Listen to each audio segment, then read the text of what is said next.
오늘도 예배 가운데 하나님의 충만한 은혜가 우리 가운데 임할 수 있기를 간절히 소원하는 마음으로 하나님의 이름을 찬송하며 예배의 자리로 나가도록 하겠습니다.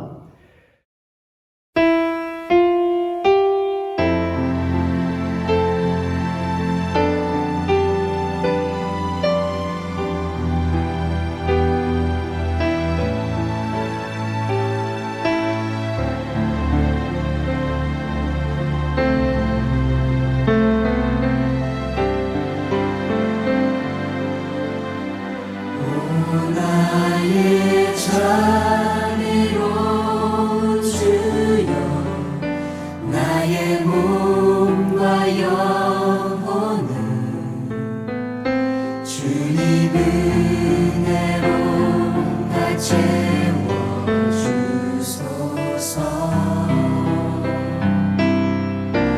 이 세상 괴로움 걱정 근심 주여 받아주시고 힘든 세상에서 인도하소서.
나의 귀한 친구야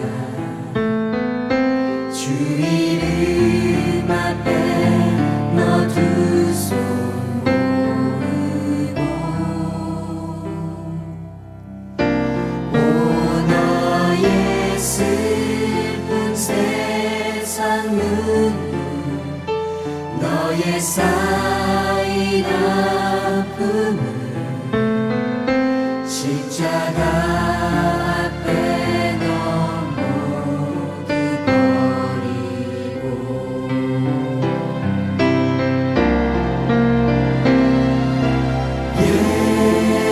예수 오 예수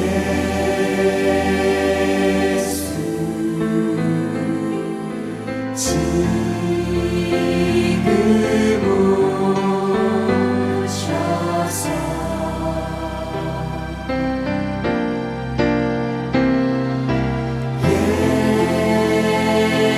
예수 오 예수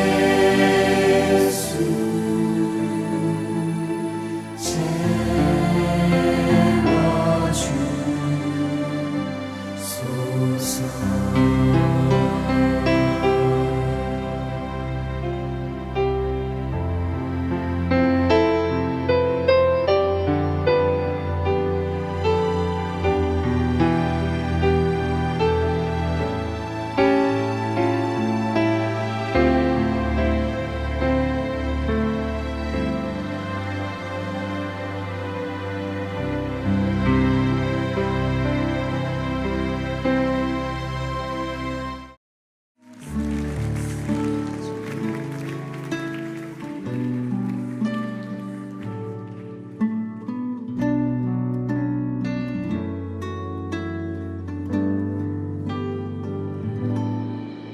오직 주의 사랑에 매여 내 영 기뻐 노래합니다 이 소망의 언덕 기쁨의 땅에서 주께 사랑드립니다 오직 주의 임재 안에 오직 주의 임재 안에 갇혀 내 영 기뻐 찬양합니다 이 소명의 언덕 거룩한 땅에서 주께 경배드립니다 주께서 주신 모든 은혜 주께서 주신 모든 은혜 나는 말할 수 없네 내 영혼 즐거이 주 따르렵니다 주께 내 삶 드립니다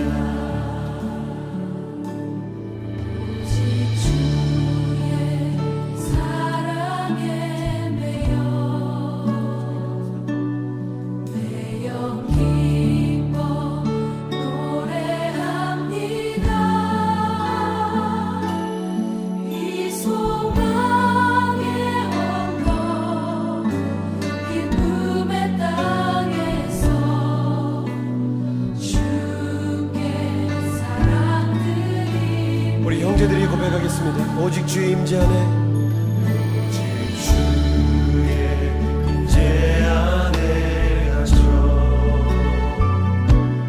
내 영 기뻐 찬양합니다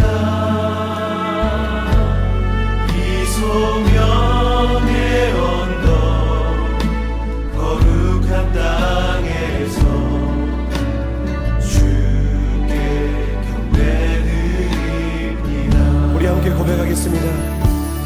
주께서 주신 모든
모든 은혜 나는 말할 수 없네 내 영혼 즐거이 주 따르렵니다 주께 내 삶 드립니다 주께 내 삶 드립니다. 주께 내 삶 드립니다 주께 사랑 드립니다. 주께 사랑 드립니다 이 시간에 지난 한 주간 우리의 삶의 모습을 돌아보며 주의 말씀에 순종하지 못했던 모든 죄악들 고백하며 회개하기를 원합니다. 또한 하나님 크신 자비를 베푸사 코로나가 안정되게 하시고 변화가 종식되게 하사 어려움 가운데 있는 모든 사람들을 건지시고 구원하여 주시옵소서. 하나님의 크신 자비를 구하며 간절하게 기도하며 하나님 앞으로 나가겠습니다. 같이 함께 기도하겠습니다. 하나님 아버지, 하나님의 은혜와 사랑을 진실로 감사를 드립니다. 오늘도 복된 주일을 허락하사 하나님을 예배하게 하시니 참으로 그 은혜와 사랑을 감사드립니다. 예배드리는 우리 자신의 지난 한 주간의 모습을 돌아봅니다. 주의 말씀에 순종하지 못했던 많은 죄악들이 있습니다. 그 모든 죄악들을 기억하고 이 시간에 고백하오니 우리를 불쌍히 여기시고 예수님의 십자가 보혈로 정결케 하시고 깨끗게 하여 주시옵소서. 우리의 모든 죄악을 용서하여 주시옵소서. 사죄함에 귀한 은혜를 베풀어 주시옵소서. 그 은혜로 우리의 영혼이 살아나는 복된 예배가 되게 하여 주시옵소서. 하나님, 죄악된 인간들을 한 번만 생각하여 주셔서 크신 자비를 베풀어 주시기를 소원합니다. 그리하여 코로나가 안정되게 하시고 변화가 종식되게 하사 어려움 가운데 있는 모든 사람들을 고치시고 회복시키시고 구원하여 주시옵소서. 하나님, 크신 자비를 베풀어 주시옵소서. 하나님, 불쌍히 여겨 주시옵소서. 하나님, 크신 긍휼을 베풀어 주시옵소서. 하나님께서 구하시는 제사는 상한 심령이라 하나님이여 상하고 통회하는 마음을 주께서 멸시하지 아니하시리이다. 아멘. 268장 1절 찬송하겠습니다.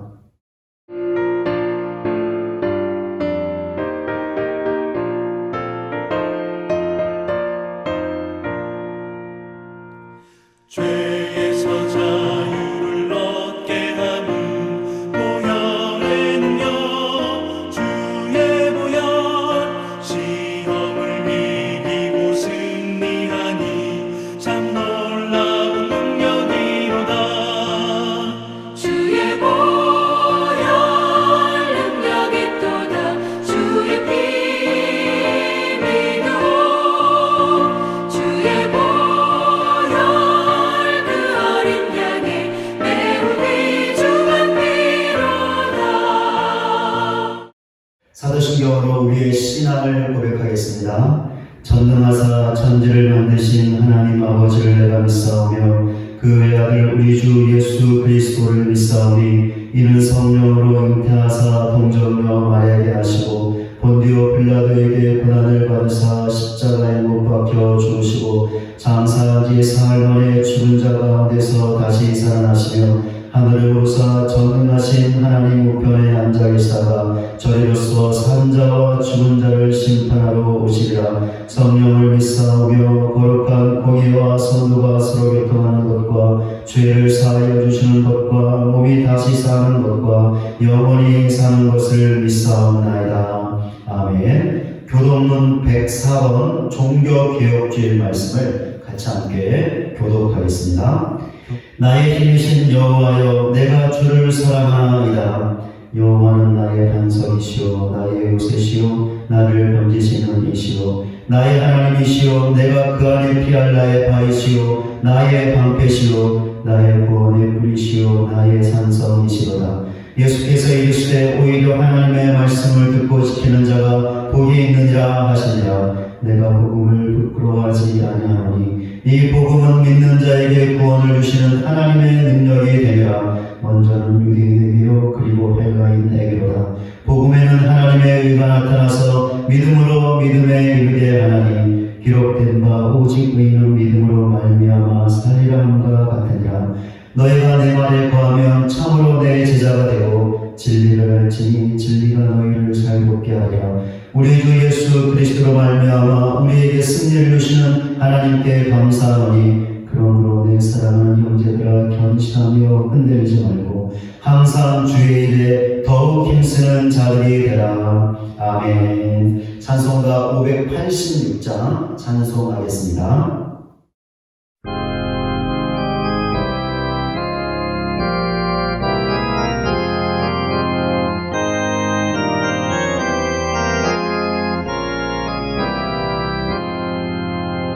어느 민족 누구에게나 결단할 때 있나니 참과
이 시간에 김병민 장로님께서 오늘 예배를 위해서 기도 인도해 주시겠습니다. 여호와는 말의 힘이 세다 하여 기뻐하지 아니하시며 사람의 다리가 억세다 하여 기뻐하지 아니하시고 여호와는 자기를 경외하는 자들과 그의 인자하심을 바라는 자들을 기뻐하시는도다. 아멘. 스스로 계셔서 천지 만물을 창조하신 사랑의 주 하나님, 죄 많은 자들을 세상의 풍파 속에서 지켜주셨다가 거룩한 주일 주님의 전에서 하나님께 경배할 수 있도록 은혜 주시니 감사드립니다. 예수님을 이 땅에 보내시고 우리를 구원하여 주신 주님, 우리의 드리는 예배를 받으시고 세세 무궁토록 영광을 받으시옵소서. 그동안 코로나를 핑계하면서 예배에 헌신하지 못하고 전도 사역에 노력도 다하지 못한 우리들의 연약함을 고백합니다. 우리의 심령이 강건하지 못하고 믿음이 연약함 때문이오니 우리를 불쌍히 여기시고 용서하여 주시옵소서. 많은 사람들이 백신 접종을 하여서 정부에서 11월부터 단계적 일상 회복의 방향으로 방역 지침을 완화한다고 합니다. 이제 질병 때문에 움츠리고 암울했던 시간을 벗어버리고 우리 교회도 회복의 때를 준비하게 하여 주옵소서. 땅끝까지 이르러 내 증인이 되라 하신 주님 주신 사명을 기억하고 우리 모두 힘을 합하여 복음 전파의 길로 달려가게 하옵소서. 오늘은 종교 개혁 주일로 지킵니다. 목숨 걸고 교회의 부패를 개혁하고자 깃발을 들었던 믿음의 선진들을 기억합니다. 물질과 형식주의에 함몰되어가는 이 시대의 교회들이 선진들의 개혁과 섬김의 도를 본받아 하나님이 기뻐하시는 하나님의 교회로 거듭나게 하옵소서. 새벽신성교회가 종교개혁에 앞장섰던 선진들의 믿음을 기억하며 그들에게 갔던 믿음의 길로 나아가는 교회가 되게 하옵소서. 세상은 믿는 자들을 향하여 손가락질하면서 욕하고 비난하길 그치지 아니하나 저들은 복음으로 구원해야 하는 전도의 대상임을 믿습니다. 믿는 자들이 그리스도의 사랑으로 섬기고 또 섬겨 구원의 복음을 전하게 하옵소서. 세상이 악하고 험할지라도 그리스도의 사랑 안에 융화되고 순화되어 복음의 바다를 이루어 가도록 주님 인도하여 주옵소서. 주님, 오늘도 담임 목사님 통하여 주시는 영적인 양식 받기를 소원합니다. 담임 목사님께서 말씀 전하실 때에 성령 충만함으로 능력을 더하여 주시고 듣는 모든 이에게 구원의 복음이 임하게 하여 주옵소서. 오국 백과가 익어가고 자연의 풍요가 넘치는 이때에도 병상에서 투병하거나 원하지 않는 질고와 어려움을 겪고 있는 주의 백성들이 있습니다. 여호와를 경외하는 너희에게는 치유하는 광선을 비춰주신다 하신 언약의 말씀대로 이루어지며 회복과 치유되는 복으로 인하여 하나님을 찬양하게 하옵소서. 경제적 문제와 가정의 문제 등으로 근심 걱정 중에 있는 심령들에게도 하나님의 위로와 해결의 복을 더하여 주시옵소서. 대학교 수능시험을 준비 중인 자녀들과 군복무하는 자녀들과 해외에 나가 있는 성도들에게도 건강을 주시고 지혜와 명철과 믿음을 더하여 주셔서 소망하는 바를 이루어 갈 수 있게 주님 도와주옵소서. 오늘도 예배 자리에 함께한 모든 주의 백성들을 축복하여 주시길 소원하오며 우리의 구원자 되시는 예수님 이름 받들어 간절히 기도드립니다. 아멘.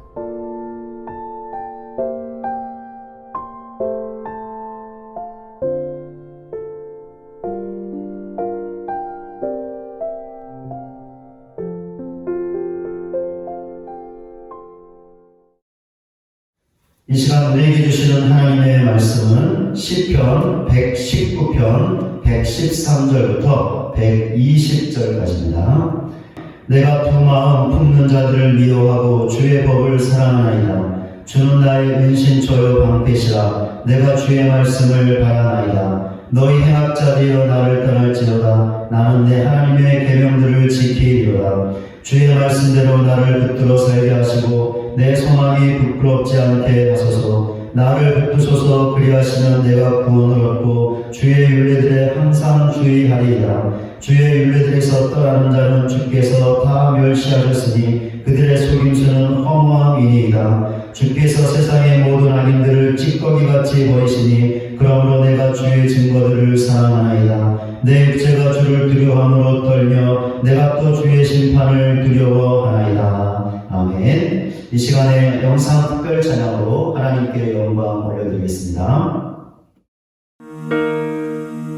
내 영혼이 힘들고 지칠 때 괴로움이 내 맘을 누를 때 당신이 늘 내 곁에 계시기에 전 언제나 행복합니다. 당신이 날 일으켜 주시기에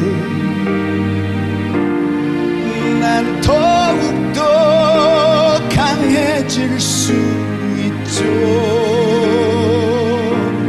당신은 날 일으켜 나보다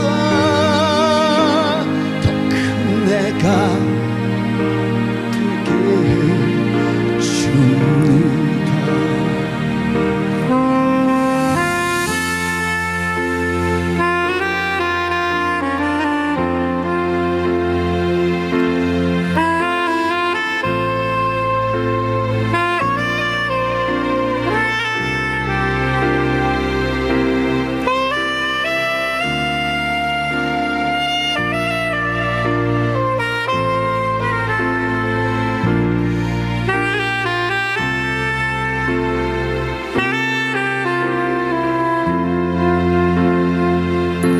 당신이 날 일으켜 주시기에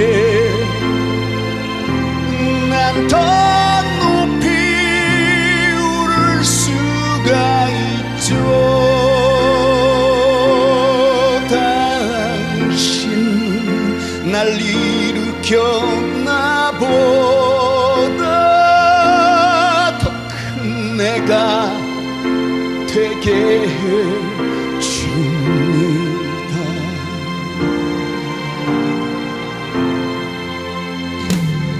당신이 날 일으켜 주시기에 난 더욱더 강해질 수 있죠.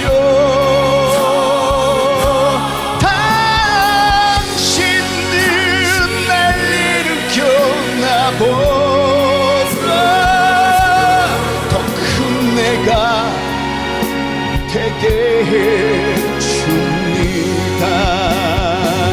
당신이 날 일으켜 주시기에 난 더 높이 오를 수가 있죠. 당신이 날 일으켜 나보다 더 큰 내가 되게 해줍니다.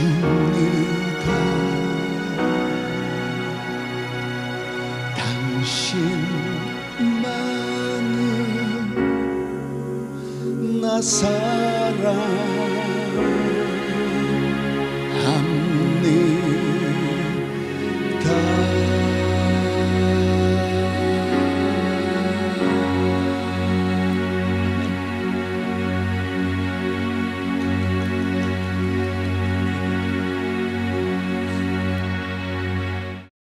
오늘도 함께 예배하는 우리 가족분들과 함께 사랑의 인사 나누겠습니다. 오늘도 은혜 많이 받으세요 고백하며 같이 함께 사랑의 인사 나누겠습니다. 오늘도 은혜 많이 받으세요. 아멘. 본문에 시를 쓴 시인은 하나님의 법을, 즉 하나님의 말씀을 사랑한다고 고백했습니다. 시인의 고백은 진실한 것이었죠. 본문 앞에 나오는 97절부터 104절까지의 말씀을 보면 알 수 있습니다. 내용을 정리해보면 다음과 같습니다. 시인은 하나님의 말씀을 읽었습니다. 또한 그 말씀을 자기의 것으로 삼기 위해 묵상했고, 묵상한 그 말씀을 지키기 위해 자신의 삶에 적용했습니다. 이런 시인의 모습을 한마디로 표현한다면 시인이 하나님 말씀 중심으로 살았다라는 것입니다. 시인에게는 오직 하나님의 말씀뿐이었습니다. 하나님의 말씀이 전부였고 모든 것이었습니다. 그렇기에 하나님 말씀 중심으로 살았던 것이고 바로 이런 사실이 하나님의 말씀을 사랑한다는 시인의 고백이 진실한 것임을 보여주는 것입니다. 시인의 고백을 통해 하나님의 말씀을 사랑하는 자에게 있는 영적인 태도를 살펴볼 수 있습니다. 두 가지입니다. 오늘 한 가지를 보고 다음 주일에 다른 한 가지를 살펴보도록 하겠습니다. 그리스도인들은 본문의 시인처럼 하나님의 말씀을 사랑해야 합니다. 또한 하나님을 사랑하고 이웃을 사랑해야 합니다. 심지어 원수까지도 사랑해야 합니다. 그렇기에 그리스도인들의 삶을 한마디로 말하면 사랑하는 삶이라고 할 수 있습니다. 그리스도인들이 믿고 따르는 신앙의 본 되시는 예수님께서 이런 삶을 사셨습니다. 예수님께서는 인간의 몸을 입고 이 땅에 오셨습니다. 지극히 높으신 영광스러운 성자 하나님께서 낮고 천한 인간의 몸을 입고 이 땅에 오셨던 것이죠. 이 땅에 오신 예수님께서 어떤 삶을 사셨습니까? 성부 하나님의 말씀과 그 하나님을 사랑하고 사람을, 그것도 죄인된 인간들을 사랑하는 삶을 사셨습니다. 그래서 예수님께서 무슨 일을 하셨습니까? 죄인된 인간들을 만나주셨고 그들에게 하나님 나라의 복음을 가르치고 전하셨습니다. 또한 그들의 아픔과 고통을 치유하셨고 그들의 필요를 채워주셨습니다. 무엇보다 자기를 믿고 따르는 자들에게 구원을 선물로 주셨습니다. 사실 예수님께서 죄인된 인간들을 사랑하신 것은 원수를 사랑한 것과 마찬가지였습니다. 왜 그렇습니까? 성경은 죄인된 인간들을 하나님과 화목할 수 없는 하나님의 원수라고 말씀하고 있기 때문입니다. 그런데 어떤 일이 일어난 것입니까? 예수님께서 죄인된 인간들을 사랑하여 주신 것입니다. 그리하여 그들의 모든 죄를 짊어지시고 그들 대신 십자가에서 죽으신 것입니다. 그 결과 절대로 일어날 수 없는 놀라운 일이 일어났는데 죄인된 인간들이 하나님과 화목할 수 있는 길이 열리게 된 것입니다. 그 길이 바로 예수님이셨죠. 그렇기에 예수 믿고 구원받은 사람은 그 사람이 누구든지 그 어떤 죄를 지었든지 상관없이 하나님과 화목할 수 있게 되었습니다. 여기에는 지금 예배하고 있는 우리도 포함되어 있습니다. 우리도 하나님과 원수였지만 예수님을 통하여 하나님과 화목한 사람들이 되었다라는 것입니다. 만약에 예수님께서 우리를 사랑하지 않으셨다면, 그리하여 십자가에서 피 흘리지 않으셨다면 어떻게 되었을까요? 우리는 절대로 하나님과 화목할 수 없었고 하나님의 원수로서 영원한 형벌에 처해졌을 것입니다. 예수님을 닮아야 한다는 말은 어떤 의미가 있는 것일까요? 다른 것이 아니라 예수님처럼 사랑해야 한다는 것입니다. 예수님처럼 하나님과 그분의 말씀을 사랑하고 다른 사람을 사랑해야 한다는 것이죠. 심지어 예수님께서 하나님의 원수인 죄인된 인간들을 사랑하셨던 것처럼 우리 마음에 들지 않는 사람도, 우리를 힘들게 하는 사람도, 더 나아가 원수까지도 사랑해야 한다는 것입니다. 이런 사실을 반드시 알고 사랑하는 삶을 삶으로 우리의 신앙의 본이 되시는 예수님을 닮아가는 저와 여러분 모두가 되시기를 주님의 이름으로 간절히 소원합니다. 지금까지 살펴본 대로 그리스도인들은 사랑해야 합니다.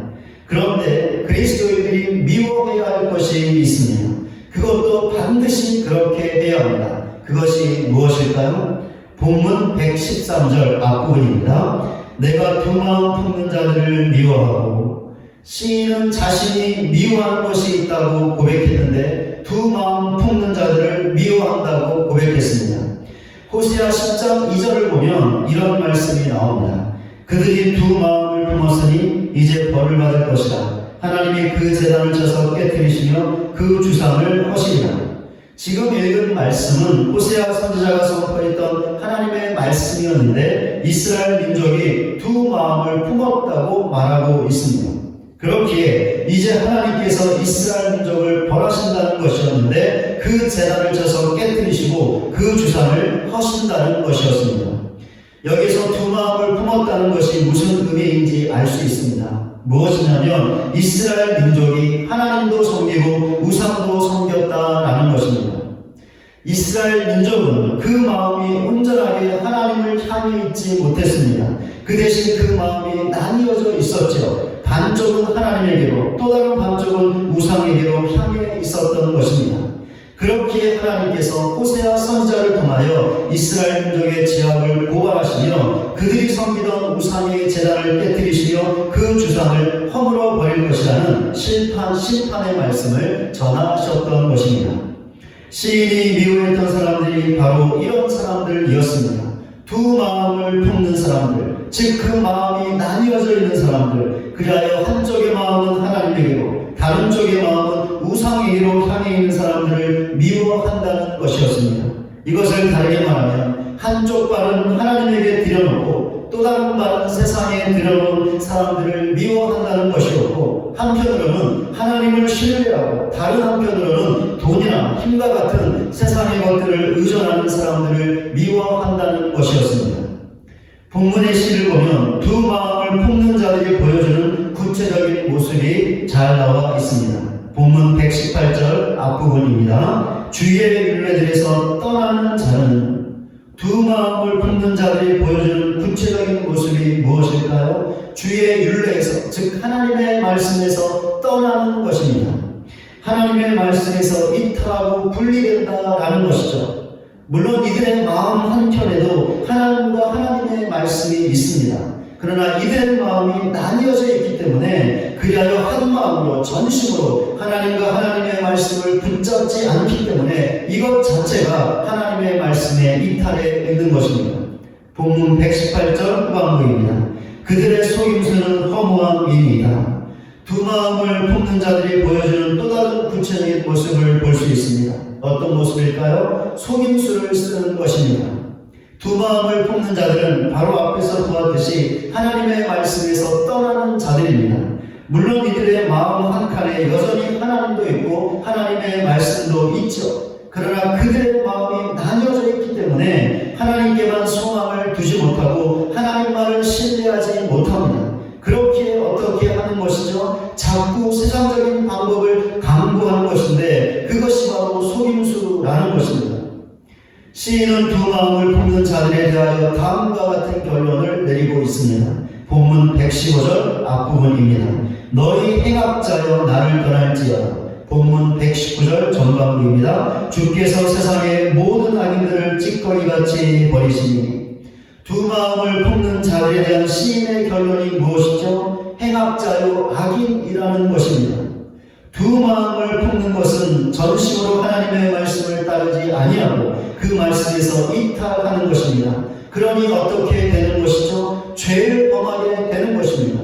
여기에서 예외되는 인간은 한 명도 없죠. 예수 믿지 않는 사람들은 두말할 필요 없고 예수 믿고 있는 그리스도인도 마찬가지입니다. 아무리 그리스도인이라 할지라도 하나님의 말씀에서 이탈하면 결국 죄를 범하게 된다라는 것이죠. 그리하여 하나님 앞에서 행악자가 되고 악인이 되는 것입니다. 시인이 미워한다고 고백한 것은 결국 이것입니다. 하나님의 말씀에서 이탈함으로 범하게 되는 죄입니다. 그러니까 시인은 두 마음을 품는 자들보다는 그들이 하나님의 말씀에서 분리되어 범하게 되는 죄를 미워하는 것이라고 강력하게 고백하고 있는 것입니다. 이런 사실을 통해 우리는 그리스도인으로서 우리가 미워해야 할 것이 무엇인지 알 수 있습니다. 하나님의 말씀에서 분리됨으로 범하게 되는 죄입니다. 그렇다면 이제 하나님의 말씀을 사랑하는 자가 지니고 있는 영적 태도가 무엇인지 알 수 있습니다. 무엇일까요? 죄를 미워하는 것입니다. 하나님께서는 죄를 미워하시는 분이십니다. 이 사실은 성경을 보면 알 수 있는데 특별히 죄에 대한 하나님의 반응을 보면 분명하게 알 수 있습니다. 그럼 죄에 대한 하나님의 반응이 무엇일까요? 죄에 대한 하나님의 판단과 그것에 대한 심판입니다. 본문에도 이런 사실이 언급되고 있는데요. 본문 118절 앞부분입니다. 주의 율례들에서 떠나는 자는 다 멸시하셨으니. 하나님의 말씀에서 떠나 죄를 짓는 자들을 하나님께서 어떻게 하신다고 말씀하고 있습니까? 다 멸시하신다고 말씀하고 있습니다. 여기서 멸시한다라는 말은 하찮게 여긴다라는 뜻을 갖고 있습니다. 때로는 이 말이 발로 짓밟다라는 말로 번역되기도 합니다. 그렇습니다. 하나님께서는 하나님의 말씀에서 떠나 죄를 범하는 자들을 하찮게 여기시고 발로 짓밟아 버리십니다. 죄를 미워하시기 때문에 그것에 대하여 너무나 분명한 반응을 보이시는 하나님의 모습을 잘 볼 수 있습니다. 본문 119절 앞부분입니다. 주께서 세상의 모든 악인들을 찌꺼기같이 버리시니, 세상의 모든 악인들을 하나님께서 어떻게 하신다고 말씀하고 있습니까? 찌꺼기같이 버리신다고 말씀하고 있습니다. 여기서 찌꺼기는 금속의 재현 과정에서 발생하는 불순물을 의미합니다. 불순물이 필요한 것일까요? 아니요, 전혀 필요하지 않습니다. 그러니 어떻게 하는 것이죠? 버리는 것입니다. 하나님의 말씀을 떠나 죄를 범하는 자들을 하나님께서 이렇게 버리신다라는 것입니다. 죄를 미워하시기 때문에 그것에 대하여 너무나 분명한 반응을 보이시는 하나님을 잘 볼 수 있습니다. 지금까지 살펴본 대로 하나님께서는 죄를 미워하시는 분이십니다. 그렇다면 그 하나님을 믿는 우리는 어떻게 해야 할까요? 너무나 당연하게 하나님처럼 죄를 미워해야 합니다. 심지어 성경은 우리에게 죄를 미워하는 정도가 아니라 죽이라고 강력하게 권면하고 있습니다. 로마서 8장 13절에 이런 말씀이 나옵니다. 너희가 육신대로 살면 반드시 죽을 것이로되 영으로서 몸의 행실을 죽이면 살리니. 성경은 영으로서 몸의 행실을 죽이면 살 것이라고 분명하게 말씀하고 있습니다. 그럼 여기서 몸의 행실은 무엇을 말하는 것일까요? 존 오웰의 설명을 들어보겠습니다. 존 오웰은 몸의 행실이 갈라디아서 5장 19절에 나오는 육신의 일과 같은 외적 행동을 가리킨다고 설명하고 있습니다. 갈라디아서 5장 19절부터 21절까지 육체의 일들이 나와 있습니다. 육체의 일은 변명하니 곧 음행과 더러운 것과 오색과 우상숭배와 주술과 원수 맺는 것과 분쟁과 시기와 분냄과 당 짓는 것과 분열함과 이단과 투기와 술취함과 방탕함과 또 그와 같은 것들이라. 육체의 일이 무엇입니까? 음행, 더러운 것, 호색, 우상숭배, 주술, 원수 맺음, 분쟁, 시기, 분냄, 당 짓는 것, 분열함, 이단, 투기, 술취함, 방탕입니다. 이 모든 육체의 일이 결국 무엇일까요? 죄라는 것이죠. 그러니까 하나님의 말씀을 따르게 되면 어김없이 범하게 되는 죄악들이라는 것입니다. 그런데 성경이 무엇이라고 말씀하고 있습니까? 바로 이런 죄를 죽이라고, 그러면 살 것이라고 말씀하고 있습니다. 수도원 운동의 효시로 알려진 안토니라는 사람이 있었습니다. 안토니는 내가 운전하고자 할진대 가서 내 소유를 팔아 가난한 자들에게 주라. 그리하면 하늘에서 보화가 내게 있으리라. 그리고 와서 나를 따르라는 마태복음의 말씀을 하나님께서 자신에게 주시는 말씀으로 믿었습니다. 그리하여 그 말씀대로 자신의 모든 재산을 팔아 가난한 자들에게 나누어주고 수도 생활을 시작했습니다. 처음에는 자기 동네에서 수도 생활을 하려고 했는데 나중에는 보다 좀 더 고상한 은둔 생활을 하려고 한동안 무덤 속에서 살았습니다. 그러다가 35살이 되었을 때 나일강 동쪽 산 위에 있는 옛 성터를 발견하고 그곳에서 20년 동안 은둔하며 수도 생활을 하게 되었습니다. 안토니는 여기서 엄격한 독고 생활을 했습니다. 그가 산 밑으로 내려오는 날은 1년에 딱 2번이었는데 음식물을 구하기 위해서였습니다. 그의 하루 식사는 해진 뒤에 하는 한 끼가 전부였습니다. 때로는 2일에 1식을 하기도 했습니다.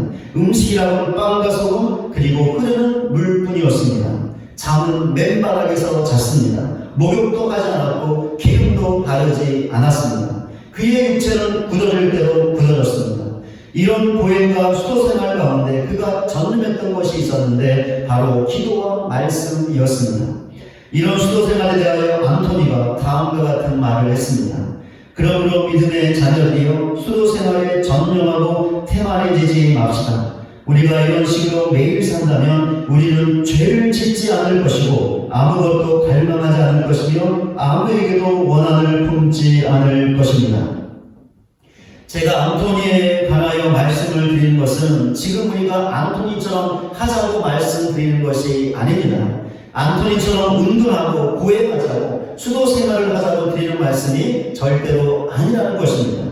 그 대신 앙토니가 왜 수도 생활을 하고 운동하고 고행을 했는지 그 이유와 정신에 관해서 말씀을 드리고자 하는 것입니다. 그럼 왜 앙토니가 수도 생활을 했을까요? 왜 운동하며 고행도 마다하지 않았을까요? 왜냐하면 죄를 미워했기 때문이었습니다. 그러니까 죄를 가까이 하지 않고 멀리 하려고 더 나아가 그 죄를 죽이려고 운동과 고행으로 수도 생활을 했다라는 것입니다. 우리가 바로 이런 앙토니의 영적인 정신과 태도를 배우자라는 것이죠. 그러니까 그의 수도 생활의 방법을 배우자는 것이 아니라 죄를 미워했던 그 영적인 정신을 배우자라는 것입니다. 우리는 하나님을 믿는 사람들이죠. 하나님을 사랑하는 자들입니다. 하나님의 말씀을 사랑하는 사람들이죠. 그렇다면 우리는 성령의 명령대로 죄를 미워하고 그 죄를 죽이는 영적인 태도를 가져야 합니다. 그리고 그 태도로 이 땅의 삶을 살아가야 합니다. 그렇다면 우리 자신은 어떻습니까? 죄를 미워하고 더 나아가 죄를 죽이는 영적인 태도를 갖고 있습니까? 이 세상을 그 영적인 태도로 살아가고 있습니까? 아니면 지금부터 드리는 말씀이 우리 자신의 실제 모습이 아닙니까? 한번 들어보시기 바랍니다. 우리는 하나님의 말씀을 사랑한다고 고백합니다. 그런데 어떻습니까? 여전히 우리 안에 우상이 자리 잡고 있습니다. 하나님보다 더 사랑하는 것들로 우리 안이 꽉 차 있다라는 것이죠. 돈이 자리 잡고 있고 사람이 자리 잡고 있고 육신의 욕심과 쾌락이 자리 잡고 있다는 것입니다. 우리는 하나님의 말씀을 사랑한다고 고백합니다. 그런데 어떻습니까? 우리는 여전히 교만하죠. 그 교만으로 사람을 무시하고 판단하고 정죄합니다. 그 교만으로 자기 위에 빠져 있습니다. 자기 자신만 옳고 다른 사람은 다 잘못되었다고 주장합니다. 우리는 하나님의 말씀을 사랑한다고 고백합니다. 그런데 어떻습니까? 여전히 우리 안에는 미움과 분노가 넘쳐나고 있죠. 우리가 하나님께 용서받은 사람들인데도 불구하고 우리는 용서하지 않습니다. 미움과 분노를 풀지 않습니다. 우리는 하나님의 말씀을 사랑한다고 고백합니다. 그런데 어떻습니까? 우리는 여전히 의심하고 있죠. 하나님을 향한 온전한 믿음을 갖지 못하고 있는 것입니다. 믿음이 있어야 하나님을 기쁘시게 함에도 불구하고 그 믿음이 없는 것이죠. 그렇게 전심으로 하나님을 의지하지 못하고 있습니다. 우리는 하나님의 말씀을 사랑한다고 고백합니다. 그런데 어떻습니까? 우리는 여전히 육체의 소욕대로 살아가고 있습니다. 육체의 욕심대로 저욕대로 살아가고 있다라는 것이죠. 그러면서 우리의 육신과 영혼을 더럽히고 있습니다. 어떻습니까? 지금까지 말씀드린 것이 실제 우리 자신의 모습이 아닙니까? 그렇다면 우리는 진정으로 하나님의 말씀을 사랑하지 않는 것입니다. 진정으로 하나님의 말씀을 사랑함으로 죄를 미워하는 영적 태도를 갖고 살아가는 그리스도인들이 과연 얼마나 될까요? 죄를 미워하고 죄를 죽이며 살아가는 그리스도인들이 과연 얼마나 될까요? 거기에 우리 자신이 포함되어 있을까요? 지금 이 순간에 아브라함이 생각나는 이유가 무엇일까요? 하나님께서 소돔을 멸하시기 전에 그 사실을 아브라함에게 알렸습니다. 그때 아브라함은 소돔을 위해 하나님께 중보 기도를 했습니다. 어떤 기도였죠? 소돔에 의인 50명이 있다면, 45명이 있다면, 30명이 있다면, 20명이 있다면, 아니 10명이 있다면 그들로 인하여 소돔을 멸하지 말아달라는 기도였죠. 그런데 어떻게 됐습니까? 소돔은 멸망당하고 말았습니다. 왜 그렇습니까? 아브라함이 구한 의인 10명이 없었기 때문이었습니다. 만약 이 시대에 하나님께서 하나님의 말씀을 사랑함으로 죄를 미워하는 영적 태도를 갖고 있는 그리스도인들을 찾으신다면 그 수가 과연 얼마나 될까요? 여기는 우리 자신이 그 수에 포함될 수 있을까요? 제 자신을 보거나 다른 그리스도인들을 볼 때 정말로 하나님의 말씀을 사랑하는 것인지 그리하여 죄를 미워하는 것인지 회의를 가질 때가 있습니다. 그럴 때마다 절망 같은 감정을 느끼게 되지요. 무엇보다 제 자신에 대한 절망이 너무나 큽니다. 그러나 이 순간에 저는 예레미야도 생각납니다. 예레미야는 민족의 제압과 민족의 멸망이라는 현실 앞에서 고통스러워했습니다. 그 그 고통으로 많은 눈물을 흘렸죠. 그러면서 다음과 같은 고백을 했습니다. 내가 겪은 그 고통, 쓴 숯과 쓸개즙 같은 그 고난을 잊지 못합니다. 잠시도 잊을 수 없으므로 울적한 마음을 가눌 길이 없습니다. 그러나 마음속으로 곰곰이 생각하며 오히려 희망을 가지는 것은 주님의 한결같은 사랑이 다함이 없고 그 긍휼이 끝이 없기 때문입니다. 주님의 사랑과 긍휼이 아침마다 새롭고 주님의 신실이 큽니다.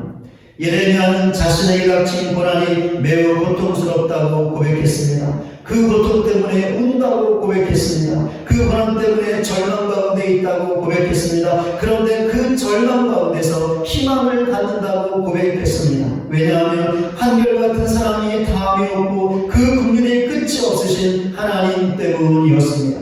그렇게 지금 현실이 절망이지만 그 절망 가운데서 희망을 본다는 위대한 신앙 고백을 할 수 있었습니다.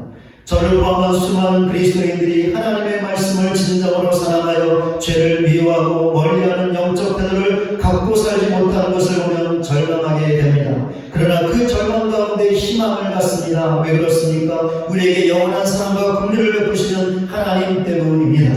그렇습니다. 그 하나님께서 지금도 하나님의 은혜와 긍휼로 우리를 만들어 가십니다. 우리를 다듬어 가고 계시죠. 우리의 거룩하지 못한 것들을 다루고 계십니다. 우리로 하여금 진정으로 하나님의 말씀을 살아가는 자들이 되도록 그리하여 죄를 미워하고 멀리하는 영적 태도를 갖는 사람들로 만들어 가십니다. 그렇기에 절망 중에서도 소망을 가질 수 있는 것입니다. 우리는 하나님의 말씀을 사랑해야 하는 자들로 부름을 받았습니다. 그렇게 마땅히 하나님의 말씀을 사랑해야 하고 진정으로 말씀을 사랑하면 죄를 미워하는 영적 정신과 태도를 가질 수 있고 그 태도로 살아갈 수 있습니다. 이런 사실을 확고하게 믿는 우리 모두가 되시기 바랍니다. 그리하여 하나님의 말씀을 사랑하여 죄를 미워하는 영적인 정신과 태도로 이 땅의 삶을 살아가는 저와 여러분 모두가 되시기를 주님의 이름으로 간절히 축원을 드립니다. 말씀을 맺겠습니다. 오늘은 종교개혁주일입니다. 종교개혁의 중요한 모토가 하나 있죠. 교회는 계속해서 개혁되어야 한다는 것입니다. 어떻게 이것이 가능할 수 있을까요? 하나님의 말씀을 사랑함으로 죄를 미워하는 것입니다. 마틴 루터와 존 칼빈을 비롯한 모든 종교개혁자들에게 공통점이 있었습니다. 다 하나같이 하나님의 말씀을 사랑했다라는 것입니다. 그리하여 그 누구보다 하나님의 말씀을 읽고 묵상하고 연구했다는 것입니다. 그렇기에 그 당시 로마 카톨릭 교회가 하나님의 말씀에서 떠나 범하고 있던 죄를 발견할 수 있었습니다. 또한 그 죄악들을 미워할 수 있었죠. 그렇게 교회를 개혁하기 위하여 자기들의 목숨을 내걸고 그 사명을 끝까지 감당할 수 있었습니다. 우리 교회가 어떻게 해야 계속해서 개혁되는 교회가 될 수 있을까요? 우리 자신이 어떻게 해야 날마다 변화되는 영적으로 성숙한 믿음의 사람들이 될 수 있는 것일까요? 하나님의 말씀을 진정으로 사랑하는 교회와 신자가 되는 것입니다. 그렇게 되면 죄를 미워하고 멀리하는 영적인 정신과 태도를 가질 수 있고 더 나아가 그 정신으로 살아갈 수 있습니다. 그러면 우리 교회도 날마다 개혁될 수 있고 우리 자신도 날마다 성숙한 믿음의 사람들로 성장할 수 있습니다. 이런 사실을 확고하게 믿는 우리 모두가 되시기 바랍니다. 그리하여 하나님의 말씀을 사랑하는 자들이 되어 죄를 미워하고 더 나아가 그 죄를 죽임으로 하나님 앞에 더욱더 신실하게 거룩하게 살아갈 수 있는 저와 여러분 모두가 되시기를 주님의 이름으로 간절히 축원을 드립니다. 찬송가 50장 부르시면서 준비하신 예물 하나님께 올려드리겠습니다.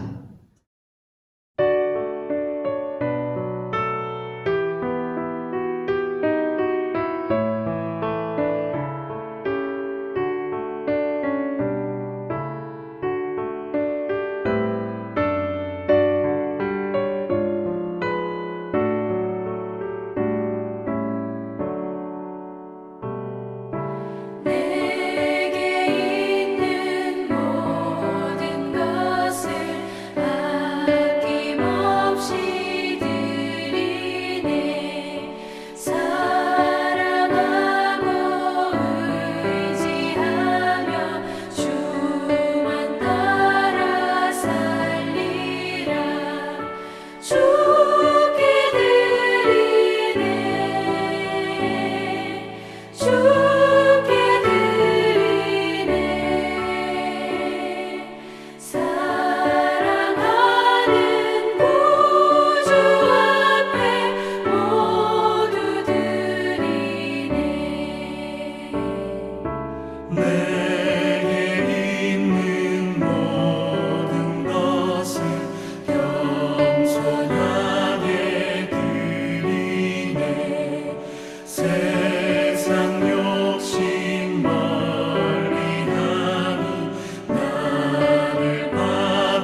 위해서 같이 함께 기도하겠습니다. 하나님 아버지, 오늘도 하나님을 예배하며 귀한 힘을 드리게 하시니 참으로 감사를 드립니다. 하나님, 오늘도 11조를 비롯하여 모든 각종 예물을 하나님께 드린 귀한 가정들과 지체들이 있습니다.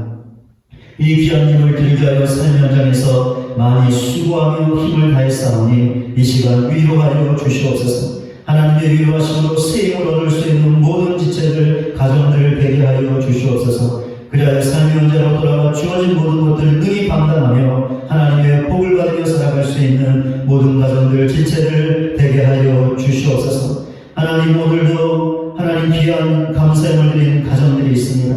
감사의 내용과 기도의 제목들을 일일이 읽진 않지만 하나님께서 모든 것들을 아실 줄로 믿습니다. 하나님, 그 모든 고백을 받으시고 기도의 제목에 응답하사 더 풍성한 감사로 하나님께 나갈 수 있는 모든 가정들, 지체들 되게 하여 주시옵소서. 오늘도 귀한 힘을 드린 가정들을 기억하사 세상의 물질 때문에 어려움 당하지 않게 하시고 필요할 때마다 풍성하게 채워주셔서 아무런 염려 없이 주님의 교회를 더욱더 신실하게 섬겨나갈 수 있는 복된 가정들, 지체들 되게 하여 주시옵소서. 우리에게 속한 모든 가정들을 기억하사 영원히 자연같이 범사가 되는 귀한 복을 허락하사 그 주신 복으로 행복한 삶을 살게 하시고 그 주신 복으로 주님의 교회를 더욱더 신실하게 섬기게 하시고 그리하여 우리 교회로 힘을 얻어 주어진 사명 신실하게 감당할 수 있는 복된 교회가 되게 하여 주시옵소서. 예수 그리스도의 이름으로 기도드립니다. 아멘. 교회 소식 전해드리겠습니다. 오늘은 종교개혁주의로 지킵니다.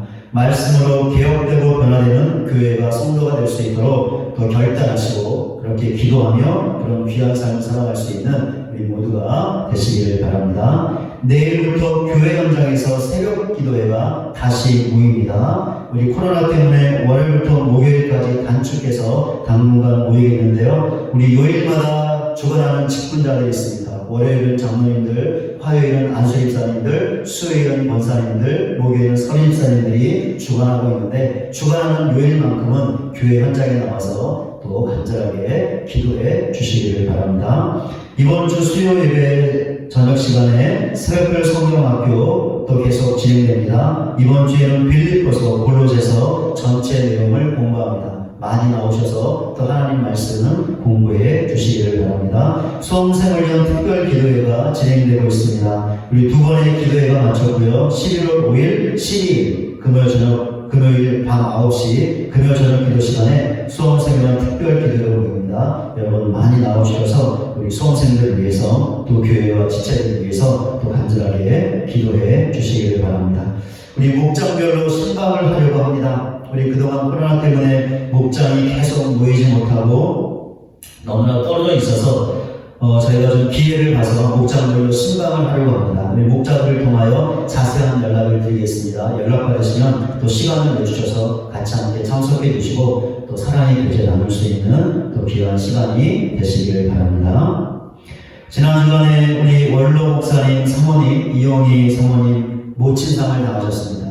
우리 은혜 가운데 장례 잘 마치셨고요. 여러분 혹시 또 우리 조문하지 못하신 분들 계신다면 우리 전화로 우리 또 전화 드려서 또 우리 목사님 또 사모님 또 위로해 주시길 바랍니다. 다른 모임은 주거를 참고해 주시고요. 이제 우리 찬송하고 예배를 마치도록 하겠습니다. 주님만 사랑하리 라는 찬양을 함께 부르겠는데요. 이 찬양 부르시면서 하나님의 말씀을 사랑한다는 것은 곧 하나님을 사랑하는 것임을 알고 세상의 그 무엇보다 하나님과 하나님의 말씀을 사랑하는 믿음의 사람이 되겠습니다. 결단하는 마음으로 같이 함께 찬양하겠습니다.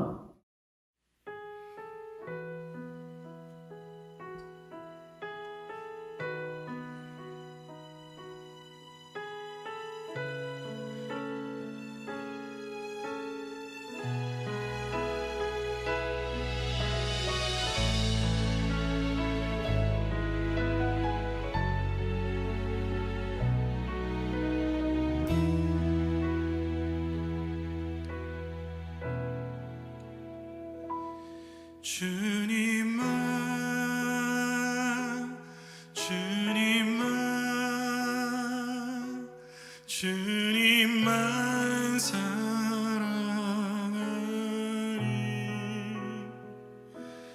나의 왕 나의 주님 주님을 더욱 알기 원해 나 주님께 오직 주께 경배하네 거룩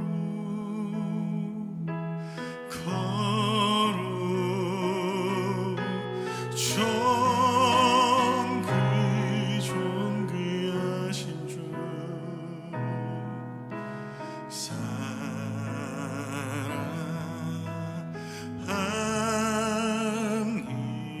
사랑합니다.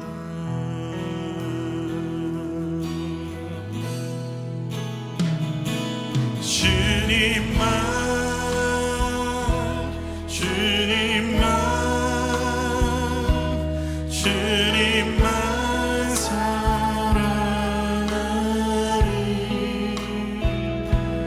나의 왕 나의 주님 주님을 더욱 알기 원해 나 주님께 오직 주께 경배하네 거룩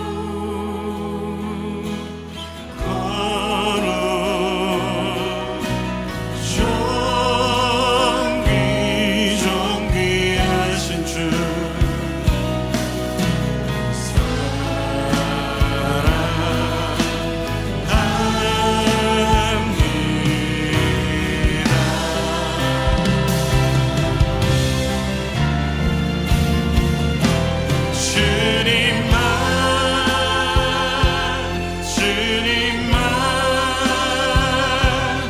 주님만 사랑하리 나의 왕 나의 주님 주님을 더욱 알기 원해 나 주님께 오직 주께 경배하네 거룩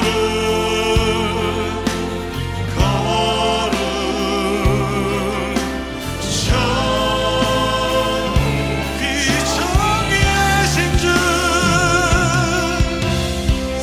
주님 그렇습니다. 이 예배 자리에서 주님의 말씀을 따를 수 있도록 이 예배 자리에서 주의 사랑을 고백하며 주님과 동행할 수 있도록 나의 삶을 인도해 달라고 우리 함께 기도하며 나아갑시다. 주님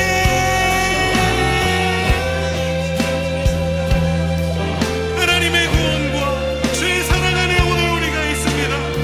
하나님 걸을 수 없어서 꿈꿀 수 없었던 은혜를 오늘 우리가 힘입어 주님과 동행하고 있습니다.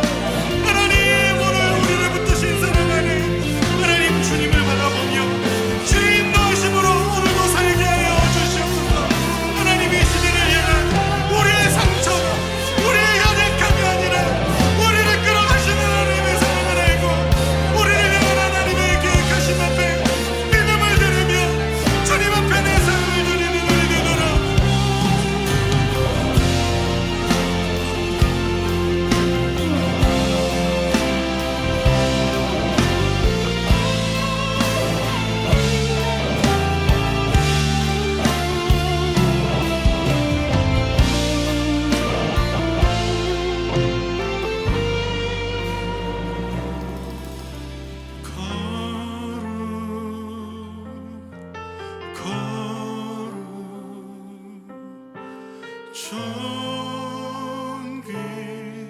존귀하신 주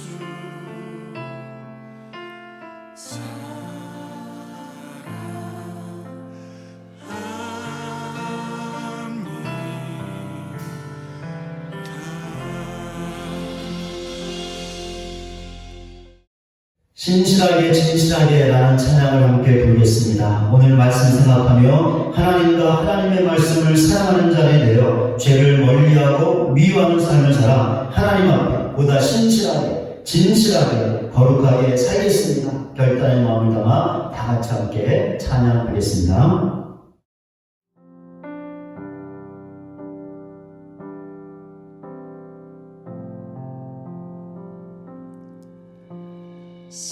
진실하게 진실하게 거룩하게 살게 하소서 진실하게 진실하게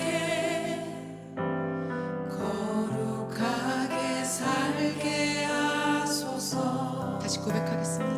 신실하게 진실하게 진실하게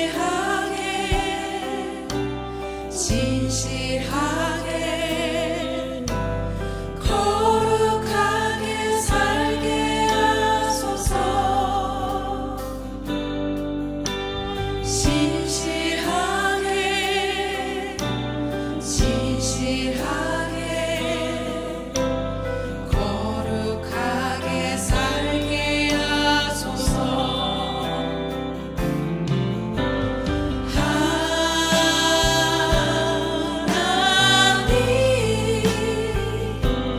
나의 마음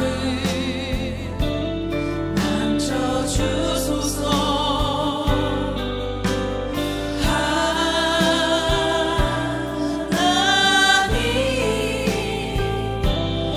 나의 영혼 새롭게 하소서 진실하게 진실하게 진실하게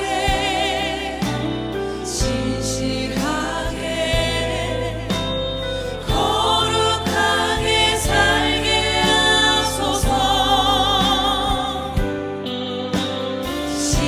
진실하게 진실하게 거룩하게 살게 목소리 높여 고백하겠습니다. 신실하게 진실하게 진실하게 진실하게 거룩하게 살게 하소서 진실하게 진실하게 거룩하게 살게 하소서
나